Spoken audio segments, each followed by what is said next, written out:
Lukas bab 13. Pada masa itu beberapa orang datang memberitahu Yesus tentang orang Galilea yang dibunuh oleh Pilatus semasa mereka sedang mempersembahkan korban kepada Allah. Yesus berkata, "Adakah kamu menganggap orang Galilea itu lebih berdosa daripada semua penduduk Galilea yang lain kerana mereka menderita sengsara yang sedemikian? Aku berkata kepadamu bukan begitu. Tetapi jika kamu tidak bertaubat daripada dosamu, kamu akan binasa sedemikian juga. Bagaimanakah pula dengan 18 orang yang mati ditimpa oleh menara di Siloam? Adakah mereka lebih bersalah daripada semua penduduk lain di kota Yerusalem? Aku berkata kepadamu bukan begitu. Tetapi jika kamu tidak bertaubat, kamu semua akan binasa sedemikian juga." Yesus menceritakan suatu ibarat. Seorang telah menanam pokok ara di kebun buah-buahannya. Dia datang mencari buahnya, tetapi tidak dijumpai. Dia berkata kepada tukang kebun, "Tengoklah, sudah 3 tahun aku datang mencari buah daripada pokok ara ini, tetapi tidak juga didapati. Tebangkanlah pokok ini. Apa gunanya terus menghabiskan kesuburan tanah?" Tukang kebun menjawab, "Tuan, biarkan pokok ini tumbuh setahun lagi. Aku akan mencangkul tanah di sekelilingnya dan membubuh baja. Kalau pokok ini berbuah, baiklah. Kalau tidak, Tuan boleh menebangnya." Pada hari Sabat, Yesus mengajar di salah sebuah saumaah. Di situ ada seorang perempuan yang dirasuk oleh sesuatu roh yang melemahkannya selama 18 tahun. Belakangnya bongkok lipat 2 dan dia tidak dapat berdiri tegak. Apabila Yesus nampak perempuan itu, dia memanggilnya dan berkata, "Sembuhlah daripada penyakitmu." Lalu Yesus meletakkan tangannya pada perempuan itu. Seketika itu juga dia berdiri tegak dan memuji Allah. Tetapi ketua saumaah itu marah karena Yesus telah menyembuhkan orang pada hari Sabat. Lalu dia berkata kepada orang ramai, "Dalam seminggu ada 6 hari yang dibenarkan untuk bekerja. Jadi, datanglah untuk disembuhkan pada salah satu hari itu dan bukannya pada hari Sabat." Tuhan menjawab, "Kamu munafik. Bukankah kamu masing-masing melepaskan lembu atau keldaimu dari kandang untuk dibawa pergi minum pada hari Sabat? Sekarang perempuan daripada keturunan Abraham ini telah dibelenggu oleh iblis selama 18 tahun. Tidak haruskah dia dibebaskan daripada belenggunya pada hari Sabat?" Jawaban Yesus memalukan semua musuhnya, tetapi orang ramai bersukacita karena segala perkara mulia yang dilakukan oleh Yesus. Yesus berkata, "Serupa apakah kerajaan Allah dan dengan apakah dapat aku bandingkannya? Kerajaan Allah seumpama biji sesawi yang dibawa oleh seseorang dan ditabur di dalam kebunnya. Benih itu tumbuh dan menjadi pokok, lalu burung di udara membuat sarang pada dahan-dahannya." Yesus berkata lagi, "Dengan apakah dapat aku bandingkan kerajaan Allah? Kerajaan Allah seumpama ragi yang diambil seorang perempuan dan dicampurkan dengan 3 sukat tepung sehingga seluruh adunannya naik." Dalam perjalanan ke Yerusalem, Yesus melalui beberapa buah kota dan kampung sambil mengajar. Seorang bertanya kepadanya, "Tuan, adakah segelintir sahaja yang akan diselamatkan?"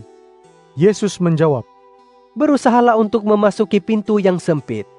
Aku berkata kepadamu bahwa ramai orang akan mencari jalan masuk, tetapi mereka tidak mendapatinya. Tuan rumah akan bangun dan menguncikan pintu ketika kamu berdiri di luar mengetuk pintu sambil berkata, 'Tuan, Tuan, bukalah pintu.' Tetapi dia akan menjawab, 'Aku tidak tahu dari mana kamu datang.' Kemudian kamu akan berkata, 'Kami telah makan dan minum bersama Tuan, dan Tuan mengajar di kota kami.' Tetapi Tuan itu akan berkata, 'Aku tidak tahu dari mana kamu datang. Nyala kamu dari sini, kamu semua penjahat.' Di tempat itu akan terdapat ratapan dan kertakan gigi apabila kamu melihat Abraham, Ishak, dan Yakub bersama semua nabi dalam kerajaan Allah, tetapi kamu diusir keluar. Orang akan datang dari timur dan barat, dari utara, serta selatan untuk duduk bertelekan di meja menikmati jamuan dalam kerajaan Allah.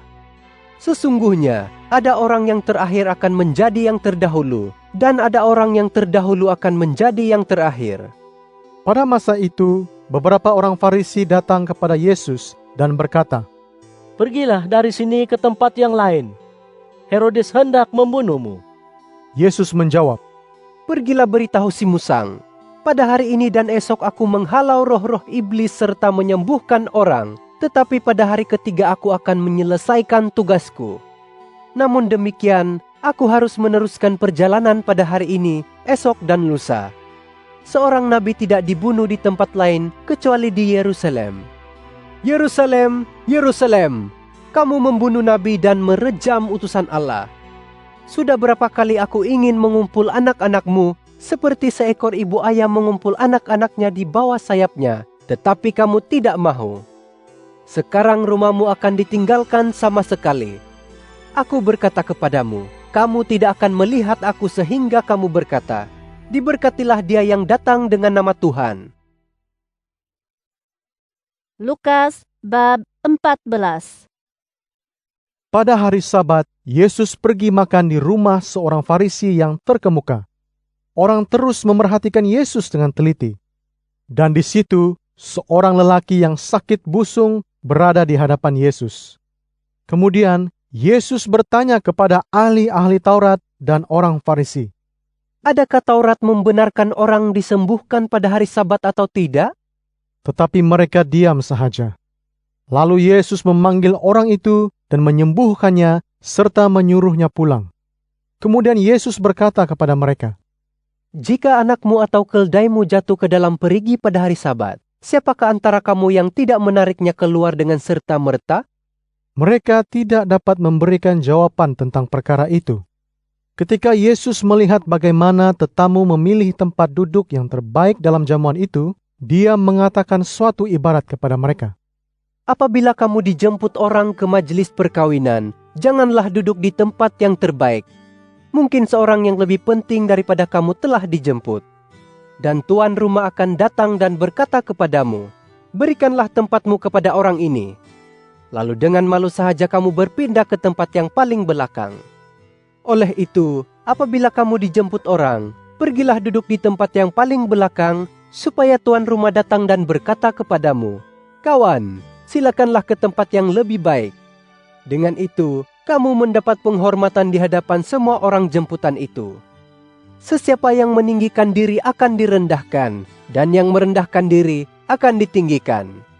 Kemudian Yesus berkata kepada tuan rumah, Apabila mengadakan suatu majelis makan tengah hari atau malam, janganlah jemput sahabat-sahabatmu, atau adik-beradikmu, atau sanak saudaramu, atau jiran tetanggamu yang kaya, karena mereka akan menjemputmu pula, dan itulah sahaja balasan atas perbuatanmu. Apabila mengadakan suatu jamuan, jemputlah orang miskin, orang kudung, orang tempang, dan orang buta. Diberkatilah kamu kelak karena mereka tidak dapat membalas jemputanmu, tetapi kamu akan dianugerahi Allah pada hari kebangkitan orang yang benar daripada kematian. salah seorang jemputan itu mendengar kata-kata Yesus lalu berkata, Diberkatilah orang yang akan dijamu dalam kerajaan Allah. Yesus berkata kepadanya, Ada seorang yang mengadakan jamuan besar dan dia menjemput ramai orang.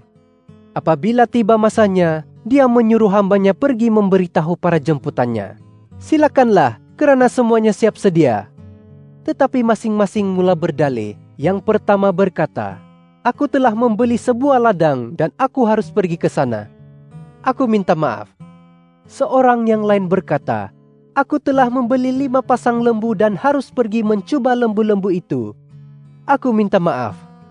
Seorang yang lain lagi berkata, Aku baru berkawin. Oleh itu, aku tidak dapat datang. Hamba itu pulang dan memberitahu tuannya hal ini.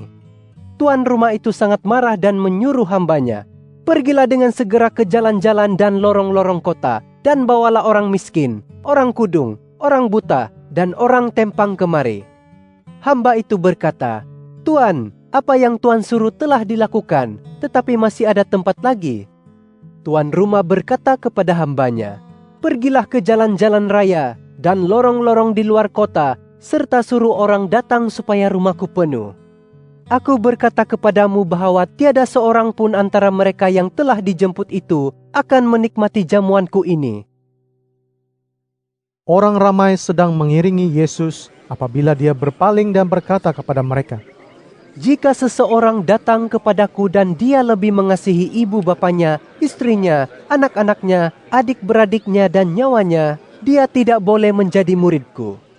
Sesiapa yang tidak memikul salibnya dan mengikutku, tidak boleh menjadi muridku.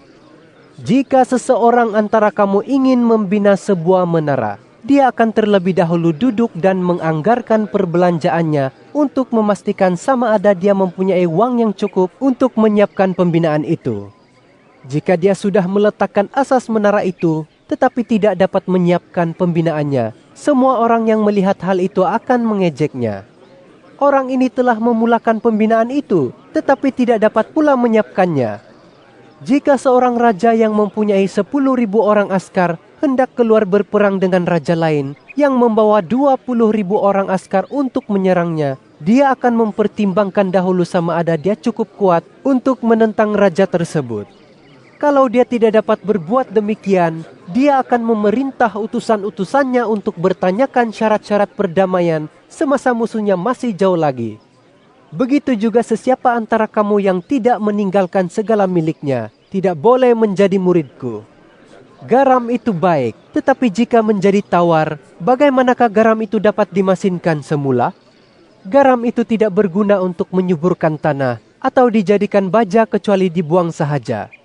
Sesiapa yang bertelinga, dengarlah.